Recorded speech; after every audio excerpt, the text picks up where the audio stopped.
Speaking to you from the void are Selena and Kim.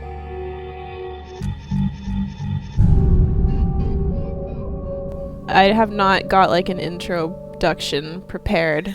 I don't have one either. Should we just introduce ourselves then? Yes, I think that's a good start. Oh, a great start. Would you like me to go first, or would you like to go first?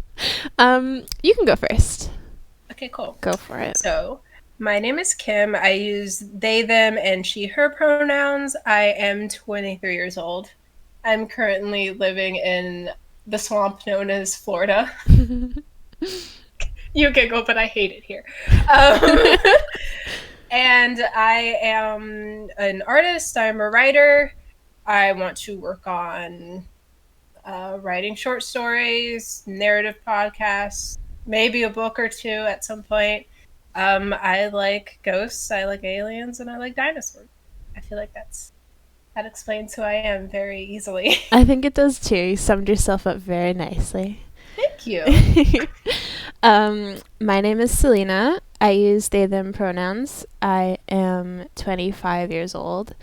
I live in Canada and currently working as a storyboard revisionist in the animation industry. I'm an artist. I'm also a writer. Part-time musician for my own hobby, pleasure, whatever. I like cats, and I like rats, and I like stuff. Oh my god. I was waiting for you to rhyme one more time. I like cats, I like rats, and I like bats. I mean, do you like bats? I do like bats. I'm not as passionate about them as I am. They are lovely. But they are great. They're my favorite exhibit at the aquarium because they're nice, and it's a nice dark space that I can just You sit. have bats at your aquarium? We do. Yeah. I'm so envious. We just have fish. It's only fish at our aquarium here. We've got like it's like this little, it's really funny. I don't remember what area it's in, but you just kind of like go into this little alcove and it's just like pitch black in there, and there's just like a glass like window, and you look in and there's just like a dark room with like tons of shadows in it, and those are the bats, and I just like sitting there and like watching. Oh my god. It's very we have peaceful. lemurs. We have lemurs at our aquarium. Nice. And they're so cute. I don't remember all of their names. I just remember one is named Doris. They have names. They're all three girls, and one of them is named Doris, and they're so cute. Aw, Doris. If I find pictures, I'll send you the pictures. I have no idea where they are. Yes, please. Okay, so to get started, we wanted to start off with something light, right? Yes. Okay, cool. So then we have one anon that's asking us about our favorite books, movies, and TV shows. Did you want to do like one of each, like one favorite book, one favorite movie, and one favorite TV show? Because I could go on all day. Yeah, oh my god, same though.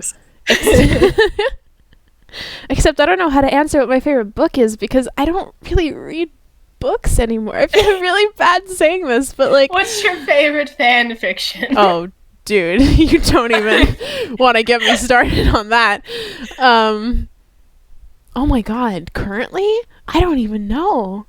Oh, I'm gonna skip that one because that's exposing myself too much. Oh no!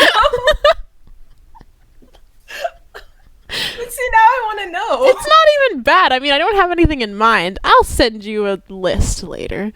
Okay, cool.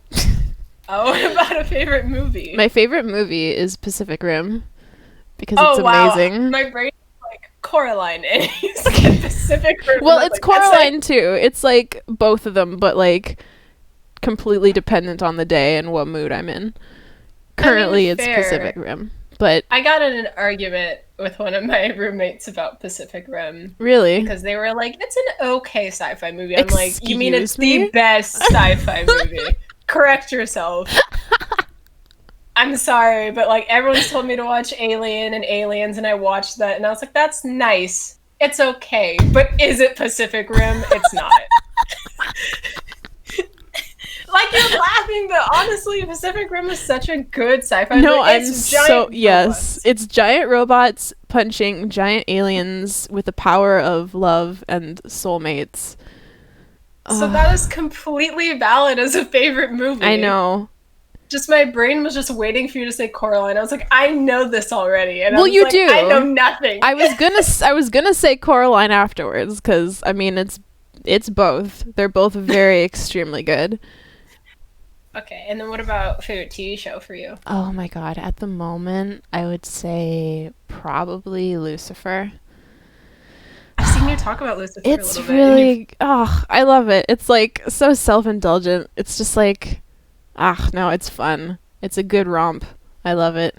It's I silly have to and look at it because ridiculous. the guy that plays Satan is really pretty. He is. He's very nice. I was like, for a man, you're very beautiful. I say this like I'm not bi, but I was just like, for a man, you're just very, very pretty. You just got that little something something. Oh God. Oh. Your turn. Oh God. Okay. Favorite book. I'm looking at my bookshelf right now. I'm trying to see. It's a tie between Lightning Thief because I love that book so much. Yes. But then also there's a romantic book that I like called Everything Everything, and it's not my favorite movie. I like the movie, but it's like book-wise, like there's literally a quote in it. God. I can't even remember. I want to get a tattoo of it. Aww. My mind is blanking. The curses of ADHD and memorization. But I'd have to say it's a tie between those two. For favorite movie? God, this is hard. I have like 3. Okay, like tell me all 3. So the first one is Baby Driver. All right, I haven't seen that, but I want to. It's really good. Obviously, there's stuff with the lead actor or whatever. I choose to ignore that he exists. I love the movie itself because it's just like the music is really good. Yeah. Everything is nice. Perks of Being a Wallflower, mostly because I relate a lot to the main character Charlie, and it's a very emotional movie though. Aww. But it makes me feel very comforted because I watched it when I was in high school. And then the third one is Bumblebee. Bumblebee! Yes, finally something I've seen. I'm so sorry. Bumblebee is such a, like, Transformers, I've been wanting to get back into it because I watched Transformers Prime a couple of years ago. You actually got me into Transformers Prime. Oh my god, I'm so happy. Because you would post about it on Tumblr, and I was like, let me finally watch it. And I watched all of it. And I was so emotionally invested. Oh, it makes me so happy. Anyone talks to you about Transformers, I don't shut up about Prime. Like, I work at a comic book shop, and people are like, oh, you mean like the old cartoon? I'm like, shut up about the old cartoon. Let's talk about Prime. I don't care about anything else. And Bumblebee was my favorite in Prime. And so then when the movie was coming out, I was super excited. And I wanted to go see it in theaters, but I had no one to go with me. And I was like, I don't want to go by myself. So I ended up not going. Aww. And then when it was available to rent, I rented it. And I was like, I fell in love with that movie so quickly. Oh, it's so it's good. like the best version of Bumblebee. I have a Bumblebee necklace I ordered online. Really? Yes, I do. I've been trying to. And then someone was like giving stuff away at my job. And there was like a little Bumblebee bobblehead. And I was like begging my boss. I was like, can I please have this? Please. Oh my god, I'm sorry. I just remembered another movie. No, tell me. Guardians of the Galaxy 2. Yes! My husband is in that movie. Star-Lord is in that movie and I almost forgot. Oh my god. Who am I? I'm so distraught. Anyway, Guardians of the Galaxy 2. Because the first one is good, but the second one is just great. Yeah. And Star-Lord is so pretty in that movie. And the soundtrack is great. And, like, it's like a gay rights movie for me. It validates my daddy issues. Like, it's just a good movie. Oh my god, that was hard. Wow, I focused so much on that one. And then for TV shows right now, it's New Girl, because it's just dumb. Excellent. I've been meaning to watch that. It's pretty funny. Like, it's literally just a bunch of, like, mid to late 20-somethings in New York. And there are shenanigans. They make stupid decisions that you laugh at. And it's just, like, a good, like, turn off your brain to just laugh. Like, you can't take things too seriously when watching it. It's just a nice show. Excellent. Love the sound of that. my god, I ranted about the movie so much. Jesus. I was like Okay. holding back my own rant. I was like, I can't. If they let me get started on how much of the Pacific Rim, we will be here for half an hour talking about only Pacific Rim. We should honestly do an episode where we just ramble about Pacific Rim. Let's do that. I will, because I have the movie and I haven't watched it in a while, but seeing you talk about it recently, I'm just like, God, now I have to watch it again. I've been watching it like so much recently. I watched it on my birthday with a few of my friends, and like one of them hadn't seen it yet, so I was just like really eager for her to like it, and then she kept on saying like, "Oh my god, this is so cool" the whole time, and I was like, "Yes. Yes." That's the best feeling when sharing something It that is- you love so much. It is. It's nothing compares. Like that was me when I watched it and my sister was like, "Is it really that good?" And I was like, "Sit down and shut up. We're going to watch this right now." And she's not even a big like robot person. But she was like, "Oh my god, I love that movie." And I was like, "See?" All of my yelling about it. And as I'm sitting here, I thought of I can't do any more movies. My brain my brain was like, "Oh, but what about Jurassic Park?" I'm like, "Shut up." Shut up. The Jurassic Park franchise does not count as one movie. It doesn't count. We're gonna move on, because if not, I won't shut up. I'm so glad you held back, because I have no restraint. Jesus Christ. I like how this podcast has just turned into a movie appreciation podcast. I mean, honestly, when I start my other one, that's literally what it's going to be. So honestly, whenever I decide to start my other one, whenever I decide to talk about Pacific Rim, I'll just have you on there. Yes, please. Oh my god, I would love that so much. So we'll do that then. Okay. No more movies now. Okay, we'll excellent. move on. I'm so sorry. Excellent. We have plans now. Cool. Okay, Cool. Introduction over. Now you know what kind of people we're like. Oh god, you're gonna be like, "We knew Selena was like this, but who is this? Who's this just crazy person out of nowhere?" I swear it only gets worse from here. I think So you mean we better. have an anon that said advice for how to get motivated, coming from someone who often has trouble doing simple things like brushing their teeth, making their bed, especially right now when I feel extra sluggish. Mm-hmm.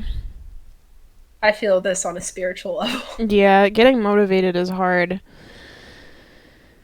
Like when you have just like it makes you feel really trapped, like for me anyway, cuz you have like your brain is like, let's do this thing.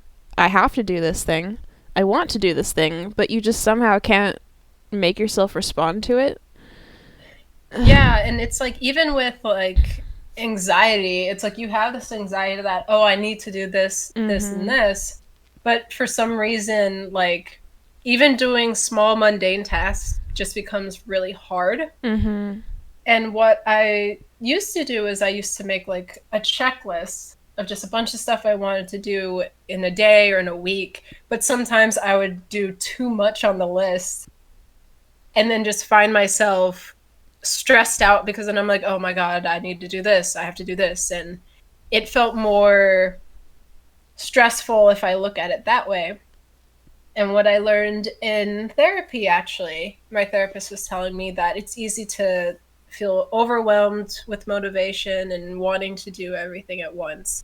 But what's really good is to like cut yourself some slack, and if you can do at least one thing a day starting out, and then continue on to like move towards something. And obviously, like you can have really big plans and really big things that you want to do, but if you can't do something as simple as like making your bed, or remembering to brush your teeth, or like getting up and like, oh, I need to take a shower, but sometimes everything just feels so heavy.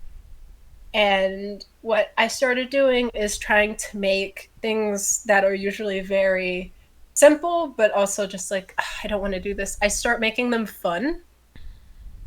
Like I have very specific playlists on my Spotify, and I just will play like something that makes me happy. I have a playlist of just musicals. Like I love listening to musicals when I'm feeling really down. And sometimes I'll sing along, sometimes I won't, sometimes I just want to listen to the vocals. Sometimes I'll just talk to myself while doing different things. Like I'll pretend like I'm in an interview. Oh my god, I do that all the time. Yeah, and I do that because I'm just like, you know what? I'm home alone. Every now and then someone will come home and I'm like, oh, shoot. But I do little things that like make me feel better. Or sometimes I'll even, if I'm like worried about something, I'll even record myself. I have like a voice recording app on my phone, and I'll just rant to absolutely no one while doing it. And then for some reason, when I do that, it just kind of doing tasks that usually feel so hard feel like a little easier because it's almost like I'm doing it without even thinking about it. And for motivation, I think what's really important is, I guess, depending on what it is too. Like obviously if it's a mundane task, then just making it a little more enjoyable, which I know is easy for some people, but it can be difficult. But if it's like motivation towards like other things like projects, I think that you just have to remember that you're writing it for you or working on it for you, and that you don't have to have everything done right away, because I feel like we all have this like mentality of just getting things done. Oh my god, yes. And so I think that reminding yourself that like, oh, it's okay if I don't do it today. I can either do it tomorrow or I'll do it when I feel up to it. Because I feel like if you force yourself to do something that's supposed to be enjoyable, then it feels like a chore. Yeah. And then it's not fun anymore. Mm-hmm. So I feel like with motivation, it's good to make it enjoyable for you. Obviously, me adding music or listening to a podcast while I do something is my way. But maybe for someone else, it's like having a show that they like playing in the background, or maybe it's like something simple like humming to themselves, or maybe it's something like stimming while doing that, or like just making it fun for you. Like I think that's the only way I can think of how to explain. No, that's great. You said it really nicely. Thank you. To piggyback on that too, the specific examples that they've given here are simple things like brushing their teeth and making their bed. First of all, I think simplifying also is a really good way to make yourself do things, because like I know there's when there's like steps involved in doing something, it can be really easy to lose steam for that, and a lot of people I think don't realize how many steps there are in a thing, but look at it differently. Because like if I'm sitting here right now in front of my computer and my task is I have to brush my teeth, the steps involved are getting up, going into the bathroom, opening the cabinet, preparing the toothbrush or whatever, doing the thing. That's like 5 separate steps, and for some people, for some minds, that's just a lot of stuff to do. Trying to find a way to like simplify it as much as you can sort of make it easier to do things. So like if you have to make your bed, instead of thinking like, okay, well, I have to do all these things to straighten my bed, just tell yourself, okay, just straighten the pillow. Just do that one thing and just start out. And that's easier than doing the entire bed. And if you can't do the rest of the bed, then at least you've straightened up your pillow and you've taken one step towards doing it. And maybe if you're lucky, straightening your pillow will give you, will start the ball rolling, and then suddenly you'll gain momentum, and maybe you'll end up making your entire bed after all. But starting as small as you possibly can and not trying to take on more than you can chew, as it were, that's helpful. I feel like that's a really good mentality to have, because honestly, like when starting a task and just saying like, I'm gonna do this one thing, and so you start by fixing a pillow, and then you're like, well, I'm already here, and then you just kind of fix your blanket, and then you just kind of roll with it, rather than thinking, oh, I need to fix the pillows, I need to fix the sheets, I need to fix the blanket. Because then if you're like what you're saying, too many steps, it feels more stressful and just bad. Like when I think about, oh, I need to take a shower, rather than thinking, oh, let me just start and wash my hair. Like, it's something simple, and then sometimes I just get in the mood of just like, oh, I'm already here. Let me finish taking a shower. And because too many, like, I know I hate a lot of steps when working on anything. I'm just like, can I just do something that requires like 3? Yeah. So I think that's a really, really, really good way to get things rolling. I actually really like how you worded that. Thank you. Super cool. All right. Did you want to go on to the next one? Sure. All right. So this is from an Anon, and they said, hi. Oh, well, hey, my name is Chevy, and I was wondering, do you have any advice about internalized transphobia? I found the term demigirl a while ago, and I found it perfect for me, but sometimes I still feel like I'm somehow faking it or making it up. Help. Oh, the age-old question. Am I faking something? I feel this with so many things. God, same. Imposter syndrome is awful. With God, I've dealt with internalized transphobia. I was just talking to my sister about this recently because I was like, oh man, it's been like 6 years since I realized I wasn't cis. And it's just like, I feel like with it, you have to, it almost like in a weird way, dumb it down for you. Because I feel like when it comes to your gender identity, it's how you feel. And it's easy to be like, oh, I'm faking it. I'm making it up. But how I viewed my own is that when I was really, really little, like probably before I was even 5, my parents let me dress very neutral. Like there wasn't any like anything that was too girly. There wasn't anything really boyish. It was just kind of like I just wore whatever I wanted. And then at a certain age, my parents made me dress feminine because they're like, oh, well, you're a young lady. You're a little girl. And so being forced to dress feminine just made me unhappy and made me like, if I'm obviously now I'm like, I just wear whatever I want. But I feel that with coming into your own identity, one, it's okay to change your label. Oh, definitely. Because there's so many labels out there also. And I feel like that's a stress on its own. It feels like there's a new label like every week. And so it's okay not to get too attached to a label. But I feel that, you know, if you feel like this is who I am right now, this is how I see myself, is I don't see myself as completely a woman. I describe my gender to people as I'm kind of a woman. Yeah. I guess. I'm I'm not like completely like, I've never wanted to change anything about my body personally, but there are days where I feel like, oh, I want to dress more boyish or I want to dress slightly more masculine. And I become super insecure about my body. And I'm just like, oh my God, if someone calls me a girl today, I'm gonna lose it. Yeah. I swear.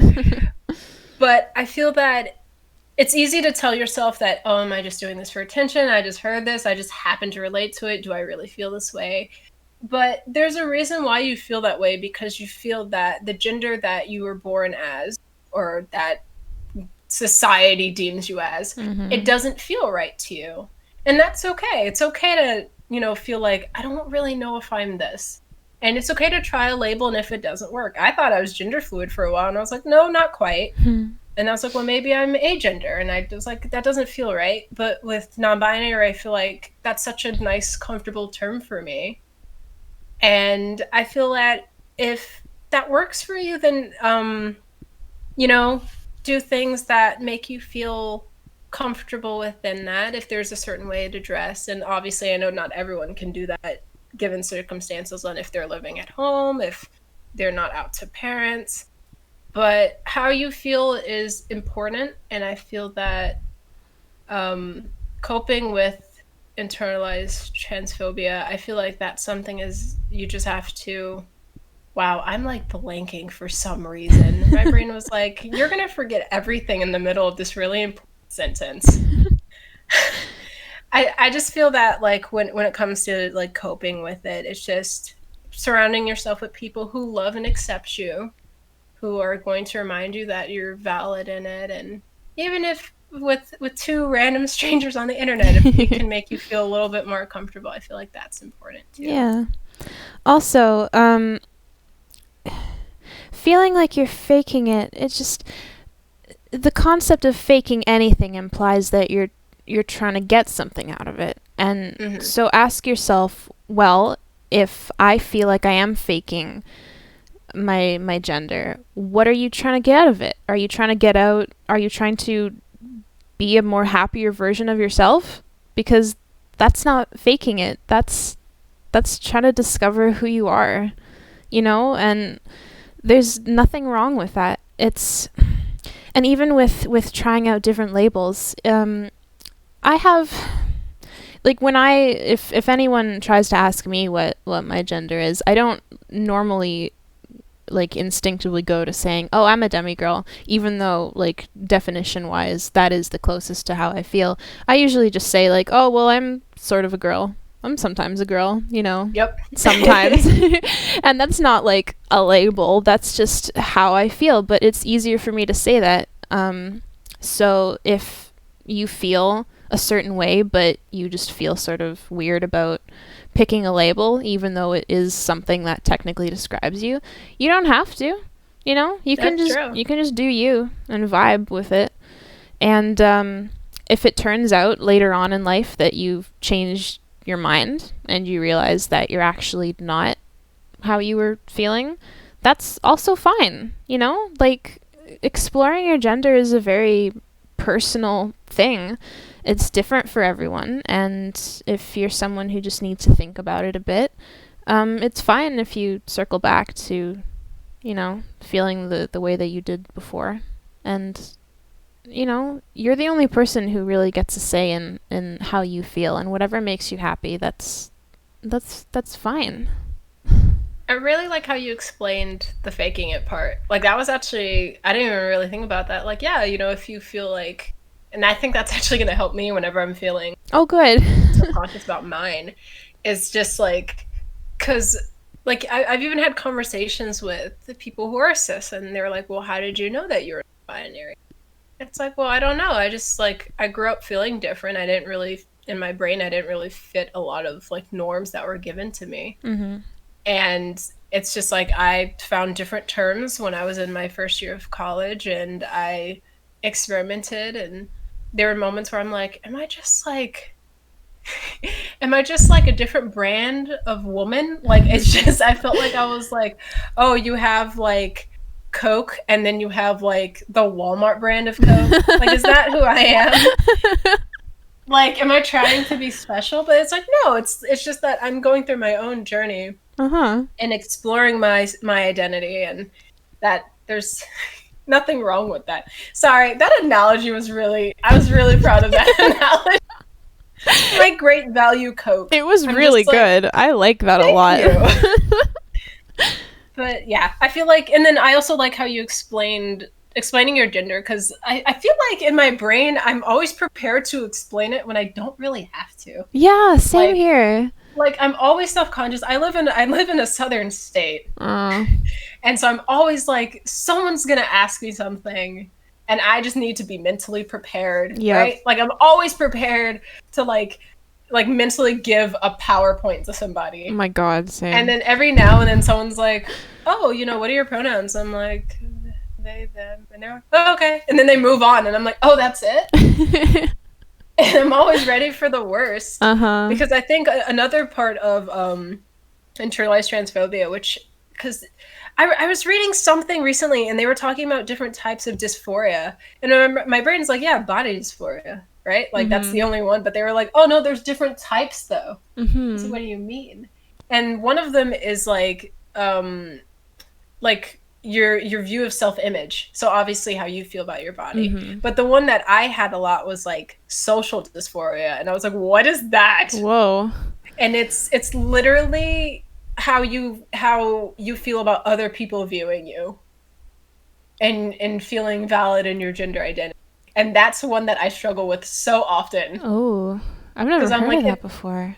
Right? Like, it's just, I'm gonna find it. I read it like a couple months back, and when I read that, my mind was blown, because I was like, I didn't even think, because I was like, I don't experience body dysphoria. I'm okay with my body. And then I read that, and I was like, oh, well, I deal with that like every day. Because on a day where I feel masculine, I'm like, if someone calls me a girl, I'm gonna scream. Yep.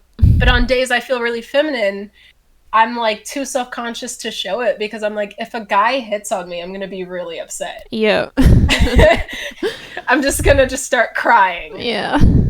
But then the Internalized one, it's literally this on feeling like you're faking it, you're making it up, you're not valid in it. And so I felt like I really liked your advice with explaining that. Well, thank you. You're welcome. I'm always worried that what I say just comes out as absolute nonsense. So it's nice to be same. validated.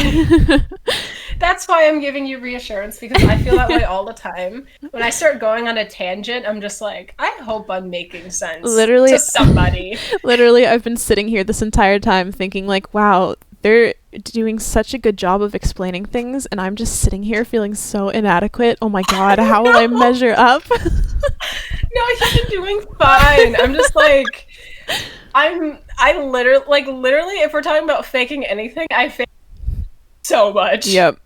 That's what working at Build-A-Bear did to me. I had to fake my confidence. They were like, "You're anxious. We're gonna make you host birthday parties," and I was like, "What?" So it would have to be me yelling across the store for people to pay attention to me. And I'm like, I'm about to start crying, but we're gonna make this good. And then I would literally immediately after the party, I would go into the back and just start like dry heaving. Oh no! I got so anxious. So most of this is just practice of faking my confidence, and plus no one can see me, so it's fine. That's true. That's true. I am isolated in my room right now. It's fine. It's good. So what was the next one that you wanted to do? How about we have this one? Hello, I'm so excited about this podcast. I have 2 questions that me and my friend usually ask one another. Is love infinite? We can get to that one later, but the other questions are more of a... We are 2 very inexperienced 19-year-olds, and I don't know if it's a good question, but what is the difference between a friend and a partner? Because from our understanding, you would want your partner to be your best friend, so our partners who you happen to kiss and be more intimate with. Thought that would be sort of a fun thing to elaborate on, except I have no experience with this, so... Do you want me to take the floor? Why not? The floor is yours. Let's hear your 2 cents on it. I feel like for this, it all just depends on the people, right? Mm-hmm. Because I feel like when I think about like with my partner, with my boyfriend, I feel like we are best friends. Mm-hmm. Like I feel like we get each other in a way, in like the nerdiest way possible. Mm-hmm. Like when we first met, my first thought was, oh, I really want to be his friend. Like I had no intention of dating him. I was in my own relationship. He was in his own. And we had a lot of interests that were in common. We liked a lot of the same shows. We liked a lot of the same music. Both of our relationships went sour. And we just ended up becoming close. We were just talking. And then, we started dating very soon after. But the biggest thing about our relationship that makes it so strong is that we're friends also. Yep.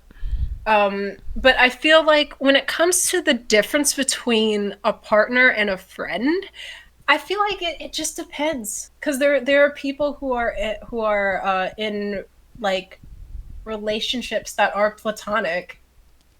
Mm-hmm. I totally forgot the word. I know we talked about this like maybe a couple. Is it quasi platonic or is it? Yes. I know some people say queer platonic. Queer platonic. Yeah. Some people don't like using that one, and there's quasi. Mm-hmm. So that's like literally a platonic version of dating someone. Mm-hmm. So you have that, and then you can have a romantic relationship, and then there's just some relationships you're just like, oh, they're just a good friend, they're just a close friend. Mm-hmm. And I feel like it's all just dependent on how you and the other person feel. Mm-hmm. Like I feel like you and I are good friends. Mm-hmm. I feel like that's how our relationship is. Yeah. And I'm totally happy and content with that. Yeah.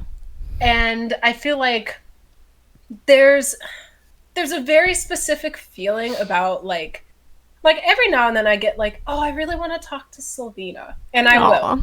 And then there's like someone who you have a crush on and you're just like, I think like with romantic feelings, there's more of a fear. Yeah, totally. Because, okay, yeah. So I would say that it probably is more intimacy. Yeah. Because then it's just like, you could be friends with someone who you have a crush on. Yeah.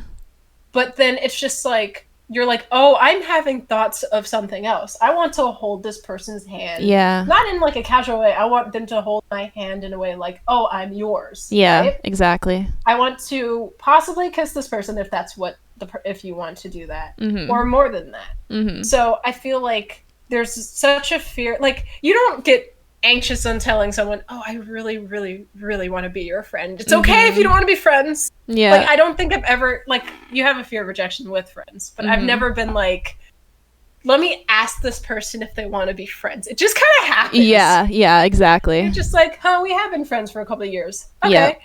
But when it comes to romantic, you're not just like, oh, I guess we're dating, huh? Yeah. Like, so I feel like it all just depends on, like, how you and the other person feel with each other. If you both feel the same, then I'm like, go for it. Mm-hmm. But I also feel like there is that, like, fear of, should we be in a relationship? Yeah. Because in my last one, that's kind of what happened. It was that we were really close friends. We were best friends, and it was like this awkward, like, I kind of have a crush on you, but I don't know if I should go for it. Mm-hmm. And we did, but we weren't really compatible. Mm. And then when things broke off, I was like, God, I miss them as a friend, but we literally can't talk anymore. Mm. Because it just, like, it wasn't, like, terrible, but it was just, like, it just didn't work. Yeah. And then the friendship is gone. Mm. And so then it's like, but you don't really know in that case, I guess. Yeah. Because it's all just, like, you hope that it is... I'm trying to think of a way to describe it. I guess if you're not, like... I can't even say if you're not 100% sure, because I feel like that's a weird thing to say. Are you 100% sure you want to date this? Not really. They're just kind of cute, and I kind of want to kiss them. But maybe, I don't know. Mm-hmm. I'm like 75% sure it'll be fine. Maybe. Maybe. So I guess it's just intimacy mostly, because I feel like there's even with like friends, I don't know if you're this way, but there's like with friends, like I like them, but I'm like, don't touch me. Yeah. Like I'm actually, you know what? I have close friends who I am not super affectionate with, like physically affectionate with. Mm-hmm. Like we can hang out, and every now and then I'll have a friend who I'm not super close to, and they hug me, and I'm like, please get off of me. Yeah. No, that actually, that makes total sense, because like even with the whole touching thing, I don't like being touched. I have people in my life who I love more than anything. I have friends who are my best friends in the whole wide world, and I generally don't really like hugging them, even though they're the most important people in the world to me. And so I guess when I think of like potentially having a partner, the main thing that comes into my mind is, would I feel comfortable hugging them or touching them, you know? Because, like, that's something that's important to me. I don't super like it, but I think that's, like, a defining moment that would, like, sort of make them stand out. So, like, I don't know, just to have a person that has a defining moment for you of, like, there's something about this person that's, like, super unique and special. Yeah, because I feel like it with my boyfriend now, like, he's probably one of the only people I'm like 100% comfortable with hugging me. Mm-hmm. Like, obviously, in more like stressful moments, I'll let him know, hey, I don't really feel like being touched, and he'll respect that. Mm-hmm. But for the most part, when it comes to hugging, like, and then I actively look to hug him. Mm. Like with most people, I'm just like, oh, hey, like, I'll say hello. I'll give like a nice, like, I don't know if you've ever done those like one arm hugs where you're just, oh yeah, and then you just kind of like, okay, get off of me. Yep. Like I'll do something like that at most. But for the most part, with even people who I'm like super close to, with like best friends and things, I'm like, sure. Yeah. And it's like, it's funny because I'll like text like that. I'll just be like, oh my God, I could hug you right now. And my brain's like, I would hug them for maybe a minute. Yeah. And that's even a stretch. Like, same. Like I'm not a cuddler except with my animals. Like I'm not like I had a close friend when I was in high school, and we would hang out often, and she liked cuddling. I was like, I want to escape. Aw. And I don't want to hurt her feelings, so I will just lay here. And I think it's just like, and I was gonna say vulnerability, but once again, that can be with a friend or it could be with a partner. But I think it's just depending on what. Yeah. Like, so I guess it just depends on the people. That's the most I can think of how to answer. I like in my brain, I was like, this is an easy question. I know, for me. same. I went into it and I was like, we'll be able to like knock this one out of the park, and then we got into it, and I was like, oh, this is a clear question that I can do. Do you want to answer the other one? Is love infinite? Yeah, let's do that. I don't know. That's my. That's our answer. That's our answer. We don't know. Anyway. I feel like that's a deep question, though. It is a pretty deep question. Because, like, really, let's pick this apart. What does that mean? All right. Is love infinite? What love are we talking about? Are we talking about... God, I didn't even think about that. Yeah, because I love the flavor coconut. I love that. Is my love for it infinite? I don't know. I love it now. I love it now. Are we infinite, though? Oh, God, don't do that. You're gonna make me go into this.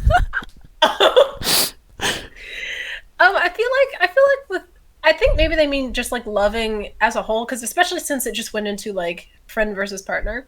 Like I'm guessing they mean like with people or with things. I don't know, because I mean, like, do I love my cat? Yes, I love her more than life itself. Is my love for her infinite? Oh, absolutely. Yes. On a daily basis, I hear myself saying I would die for her or I would kill for her. Yes. So I would say that my love for my cat is infinite. Yes. And when I think about my partner, I do think that my love for him is infinite. I feel like that we're super close. I feel like we've been living together for this like amount of time, and that I feel like I would literally do anything for him. And I feel that love can be infinite. I feel like even with people who are no longer, you still care for them. Like, you would never wish ill will on them. But I feel like you know that love can be infinite and that it can come in different amounts. That's what I have to say about that, because that's a really deep question. Yeah, but I think you put it really nicely. Oh, thank you. You were so on point about the pets thing. Oh my god. Like, that's the purest form of love that I can think of, is the love that you can have for your pet. Because, like, even pets that are no longer with me, like, I still have so much love in my heart for them, and they're gone, but I know that I'm going to still love them for and they're still ever. There. And you have such, like, loving memories with them. Yeah. And it's like with I said my cat because I literally think about that all the time. How many I've had her for almost 6 months now, and this is the first cat I've ever owned. Like, growing up, my parents, they're not cat people, so it's just that I was like, here's this cat that I bought with my own money. I was just excited, here's a pet. But then it's like, sometimes I'll see her sleeping and I'll just get choked up about it. Aww. Like, she's just laying there. She could have just been playing in the toilet, but for some reason, just seeing her just curled up on my, like, Ninja Turtles backpack, and her just so peaceful, and I'm just like, she will never understand how much love I have for her. And the feeling I get when I come home from work and I've had a day or, like, a bad day, and I'm like, how am I going to get through this evening? And she's the first thing I see. She walks from, like, our office, and she meows and comes up to me and just starts, like, she's a very vocal cat, so she just, like, screams at me, and I'm just like, aw. And, like, I think about if anything were to happen to her, I don't. Like, it's just one of those things. And every now and then I have a thought of, oh my gosh, she is going to grow old one day. But I know that love will never go away, that she just brings me such joy. And that goes with people too. Like, there are people, like, I think about my grandmother, because my grandmother on my dad's side, I was super, like, she was in my life for a long time. When she passed, it was just like so heartbreaking for me. But then every now and then I just like I do little things that remind me of her, and it just like makes me feel like she's giving me a big hug. Like it's just like we got I put incense in my room because she used to always have incense in her house. And I have like a little bear that was with her in the hospital that's like on my dresser, and a scarf from her. And so when I look at those things, I just feel such love. Like it's just like every good memory I had with her just rushes back. And even like being in the moment of talking to friends, like sometimes there'll just be a moment I'm hanging out with my friend, like a dumb hangout, like laughing really loud and spending time together. And I just have a moment where my brain, it's like, I almost think about it like in a scene in a movie where everything's going slow motion almost. And I'm just like, God, I love being in this moment with these people. And it just feels good. So I would say that I feel like love is infinite. I'll say that like very forcefully. I think that love is infinite. I agree. I think you said it very nicely. Thank you. I keep worrying I'm going on long tangents of nothing. No, you're good. I love hearing you talk. Well, thank you. You're welcome. Alrighty. So are we finishing this up, or did you want to do like another big one and then like a light one? Let's do one more. So maybe, I don't know how big it'll be. Okay. I think we end up going on tangents when we don't intend to, so it might be more than It doesn't. we're thinking. But honestly, I think we also accidentally answered another one because I just scrolled down and it said, "What are your opinions on love?" So I feel like we actually kind of. Oh my God! 2 birds with 1 stone. We answered that one too. So nice. Excellent. Okay, so which one did you want to do? Well, I'll let you pick. We got a couple questions that were sort of the same thing, which essentially boiled down to how to make new friends, especially in COVID times. Mm-hmm. And I feel like it would be sort of nice to talk about that because I feel like a lot of people might be struggling with that. Yeah, like honestly, like everything, like I'm in Florida, so of course everything opened up and I hate it. But I feel like I know that when it first started, I just was like, I loved my roommates, but we didn't really have a lot of similar interests. Mm-hmm. And I found myself feeling like lonely. So I'm like, God, I just need someone to talk to about things that aren't the same thing. Mm-hmm. And so I know one app that worked really well, and that was Bumble. And I know a lot of people are like, that's a dating app. But here's the thing. What's really cool is that they have 3 settings. They have a dating setting, they have a business setting, which is really weird, and then they have a friend setting. And so you can put in your account that you're only looking for friends, and it will not show you on anyone's profile that's looking for a partner or anything. And for me, it was like hit or miss. A lot of the people whose profiles would be in this area are like, oh my God, I like going to Disney World. I like going out drinking with friends. I like walking on the beach. And I'm like, wow, I like watching animated movies and eating rainbow sherbet until I want to and they'll be like, oh yes, I'm a med student. Oh, I'm a nurse. Oh, I'm a computer engineer. And I'm like, I dropped out of college.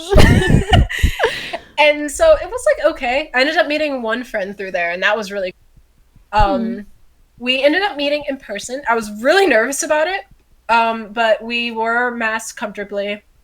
We both had I had so much hand sanitizer with me. And we went into a very open public place, so nothing too like intimate, because I was just like, I don't know how they're practicing procedures.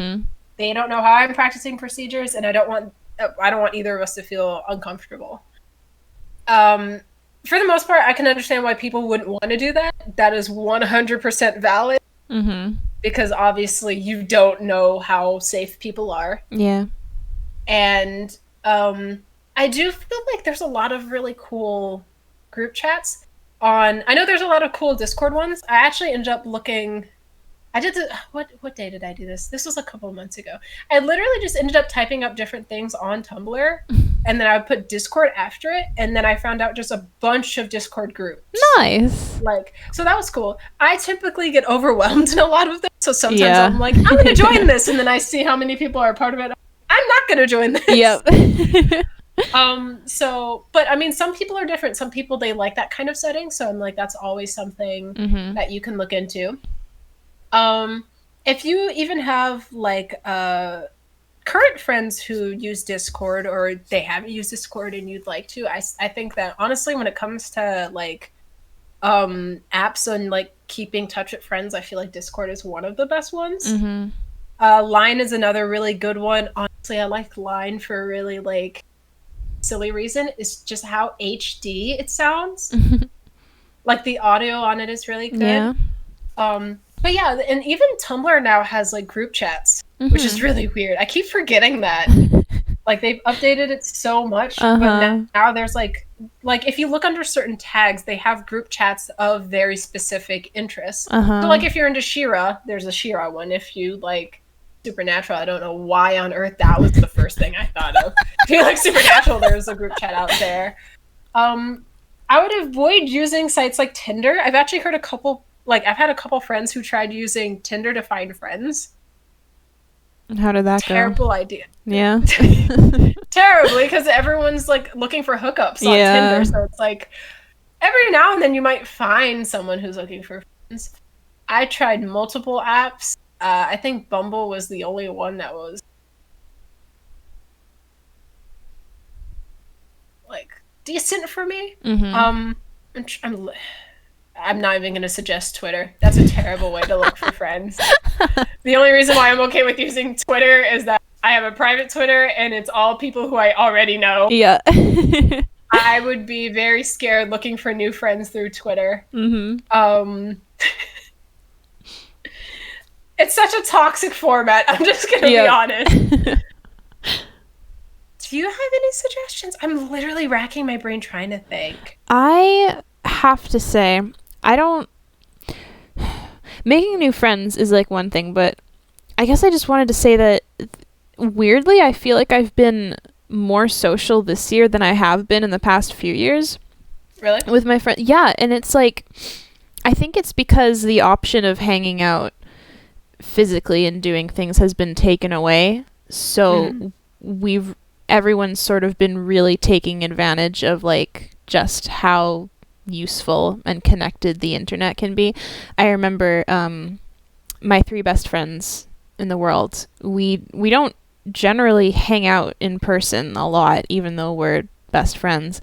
But when quarantine really kicked off, we thought, okay, well, maybe to stay in touch, we should have like weekly nights where we watch movies together or we play Jackbox Party or whatever. And originally I was like, I feel like this is almost kind of silly that we're doing this because we totally could have been doing this before, but we didn't. But like, it's been really nice because I guess I just didn't realize how much I missed talking to them, and it's really nice to be able to just meet up online more often. And I have another group of friends too that we recently, like within the past few months, started like having specifically scheduled nights where every week we'll like watch a movie or something. And there's tons of like multiplayer games out there that some of them are even free where you can join, Discord servers and do stuff and hang out. And I mean, I guess it depends on what level of friendship you're really looking for here, because you can, I mean, it's I don't know how to say that. I feel like I know in theory like everything that I want to say, but like my mouth just can't say it. Well, I get what you mean, because especially if like, I feel like I think this one's harder for me to answer because I always have a hard time making new friends. Yeah, like, same. I'm always so hyper aware of what I'm like. And then when introduced to a new person, I'm like, I don't know how to act around this person yet. And so, but I do understand what you mean about like realizing, oh man, we could have been doing this whole time. Yeah. I feel that. Like, I think for me, it's not that much of a difference because most of my really close friends don't live near me. Yeah. So it's like, I'm just like, well, this changes hardly anything. Yeah. So it's like, And it's more, I know it can get kind of hard because everyone's schedules are different. Yeah. Some people are working from home now. Some people still, like, I know I still have to physically go to work. Mm-hmm. But I do feel that this makes you kind of more appreciative of, like, spending time with friends, I think. Because before I was just like, yeah, I'll call them whenever. And I'm just like, oh my gosh, I literally haven't been able to talk to this person as often as I was before. Yeah. And there's this, like, craving to talk to friends more. For me, at least, which is really weird. Yeah. Like, I have a balance, though. Like, once again, like, with my roommates, it's, like, one thing where, we can hang out, we can talk about very specific things. But then the people who I really, who I know get me and know, what I like and understand, and we can have really good conversations. I crave those more. Yeah. And then because I can't even do mundane things like leave the house as often, I'm home more, I just am like, please, for the love of God, I need someone just to talk to me. Yeah. about my interests. And so I'd say that, like, going about making new friends, I think that it's good to try new apps, try new things, especially, like, even if it's out of your comfort zone. I know there's this, like, fear of leaving your comfort zone. Like, I have made most of my friends online, so I'm used to it. Yeah. I know not everyone is. I know some people are like, oh, I'm used to going in person and meeting someone face to face. Online is completely different. Yeah. But I think it's really cool, and then there's always, like, sometimes you can find, I know if people are into D&D, I know that there's even websites where you can find campaigns that are going on. Yeah. If you want to join a campaign. Sometimes people meet through, like, Twitch streams, like, with different gamers and things like that. Yeah. So kind of going out of your comfort zone and trying new social media. I know social media can sometimes be a drag, depending on what the site is. But it's always good to kind of, like, go out there and at least try it if it doesn't work for you. Oh, God. There's a couple, actually, like, forums. I don't even know if people use forums like that anymore. But I know that there's, like, I remember one day I was like, God, I want to make more LGBT friends in my area. But it's COVID. It's, like, quarantine right now. And so I was looking online, and there's, like, still forums that are a thing. They have different, like, pages where different discussions. You can meet different kinds of people around your age. I'll have to find that. If I can find that, I'll probably post about it on the blog for other people to see if that's something that anyone is interested in. But yeah, I'd say, like, experimenting with social media, but then also if you have friends that you don't really get to talk to that often, like kind of what you were saying, and, like, taking time to spend time with them and hang out with them and call them. Yeah. Especially if you can't do it in person, then I would definitely say, like, I know with my sister doesn't live with me, but we do, like, weekly calls on Discord, and we just talk. Like, we don't really even plan anything. Every now and then we'll do videos, and then we just end up talking for, like, an hour and a half. Yeah. And so that's always a good way to connect with other people. Yeah, just making an effort to make yourself available so that you can hang out regularly. Online, it's more, I feel like you have to step out of your comfort zone more, because generally people don't, like, come to you online and be like, hey, you want to be friends? Whereas, like, in person, it's sometimes a lot easier, where, like, if you're in an environment where you're, like, working or whatever, like, that's how I made a lot of my friends at my last job, my retail job. Because I'm not a talkative person. I don't really make friends super easily, but I was working suddenly with a lot of extroverts, and so it was very easy to just stand there and have them come up and be like, hey, we're friends now, and then things happened. And you're like, oh, okay. Yep. And in person, it's just sort of a lot easier to go along with it, but it's also a little easier too online in certain ways, because you don't have the pressure of, like, generally when you meet people, you're not talking with them, like, verbally instantly, you're texting, so you have, some extra time to formulate good responses, if you're not good with talking or communicating with people.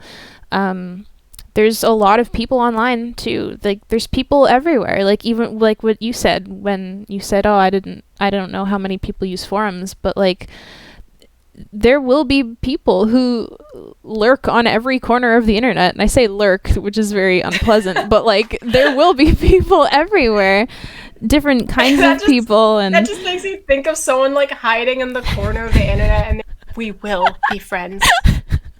I hope you know. I feel like that's how some people feel. Like, God, that's a creepy thought. They're just like, I will be friends with this person.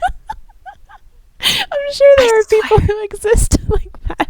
I know, and I should make fun, but at the same time, it's like, don't approach someone like that. Yeah. I feel like if you want to be someone's friend, you just gotta, like, I feel like how we became friends was, one, I idolized you a little bit, Mm-hmm. and then I realized, oh, this is a person. Like, I was like, I don't need to act like they're like, I don't need to kiss the ground that you walk on. I need to just treat them with human decency. Yes. And then it's like, wow. Like, every now and then I'm like, wow, I literally became friends with someone who I too. Like, that's crazy. Mm-hmm. It's literally because I realized, oh, you shouldn't do that. Yep. Yeah.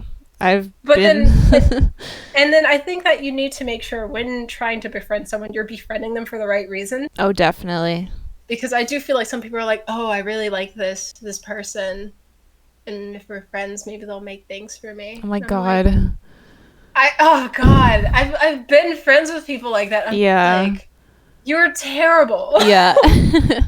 Be my friend so I can talk to you about the Jurassic Park franchise. Yeah.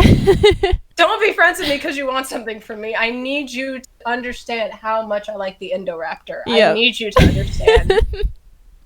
I use this as my segue to talk about Jurassic Park. This has been a trap for everyone. This was 100% intentional. You will hear me rant about Jurassic Park. Yes. No, I'm not going to do that.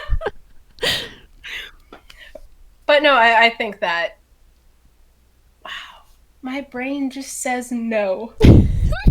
Do you ever have that? You're just like in the middle of like a really good thought. You're like, I am passionate. I feel it in my heart. And your brain's like, but what if there was an error code right now and everything shut down and you don't know what's happening?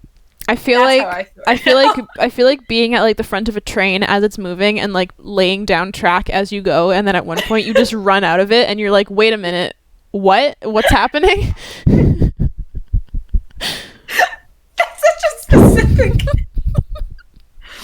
I love that so much. That's it. In a weird way.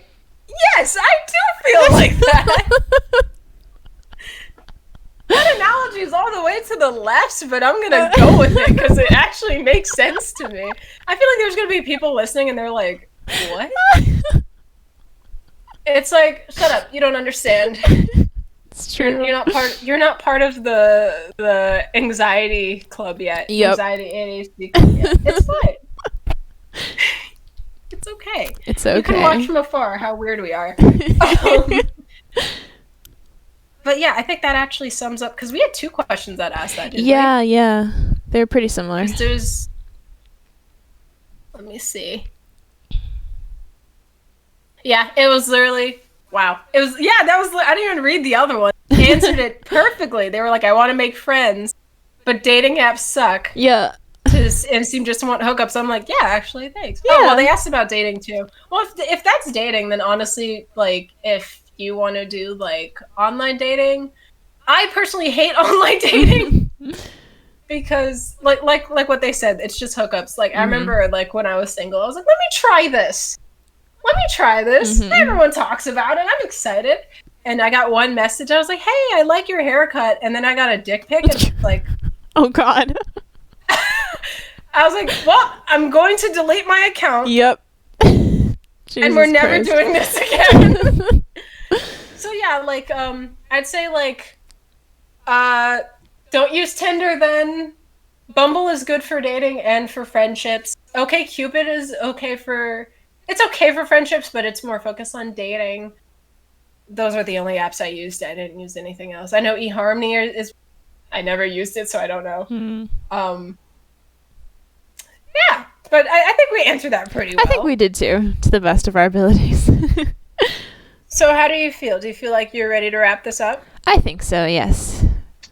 I think this was a good first session. Yes, I do too. and I think it's only going to get crazier from here. Yes. Mostly from my end. I know. Apologize in advance. I'm very excited to hear your new podcast where you only talk about how much you love Jurassic Park. That's just every episode, and it's me analyzing everything. That would be great. That would be... No, I would genuinely be so excited and interested to hear that. It'd be great because my coworkers are so sick of me. Oh, well. Like every single time, because we have a TV at work, and whenever they're like, here's the remote, it's either I play something that I've never seen that I've been interested in that serves as good background noise, or I make them let me watch Jurassic World Fallen Kingdom again. And they're like, are you kidding? And I'm like, listen, this is how it's gonna go. You gave me the remote. Shut up. We're gonna watch dinosaurs now. We're gonna watch dinosaurs and you're gonna like it. Okay? It's your fault for giving me the remote. If you didn't want to watch it, you shouldn't have given it to me. It's fine. We'll talk more about categories and themes on that other one, because honestly, I'd love to have episodes of that. Because, like, I want to talk about, like, movies and stuff. And in my brain, I already have you for Pacific Rim. Oh my god! How to Train Your Dragon. Oh! And there was a third one that I had that I blinked out on. It'll come to me, but yeah, I think this was a good first one. Yeah. And I guess we'll figure out whenever we do the next one. Also, again, a disclaimer: we are not therapists. We're not therapists. We are not therapists. We have no experience. I took a psychology class 2 years ago. Yep. And I happen to be in therapy, so that's the extent of my knowledge. I read a lot of articles. Yep. Psychology. Same. But we are not therapists, and we are not specialists in this field.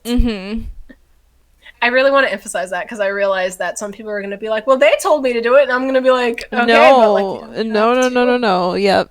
We're just speaking from our own experiences and what worked for us. So we hope it works for you too. And thank you guys for listening. Yes. Thank you for sending in all of your beautiful questions. Are we calling the audience podcats, or is that just us? Oh my god. I want to so badly.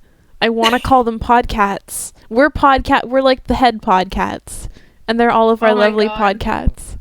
I feel like, yes. So we're going to start. So, oh my god, that'd be such a cute way to greet. Right? Okay, sorry. I'm thinking in the future of it. Yes, I think that wraps up very nicely. So thank you guys for listening. And we hope to hear from you guys soon. And feel free to ask as many questions as you want. We are always looking for new questions. You can ask us on our Tumblr page, which is the Void Podcats. Yes, Podcats. Yes. That is intentional. Yep. We've had a couple people ask if it's intentional. Yep. So it is intentional, podcats.tumblr.com. Yeah, so feel free to give us some more asks and weird questions, I guess. Yeah. Well, not too weird, please. Not too weird. Just keep nothing it inappropriate, weird. Please. Yes. All right, but we will see you guys or hear from you guys very soon. Thank you. Yes, thank you so much.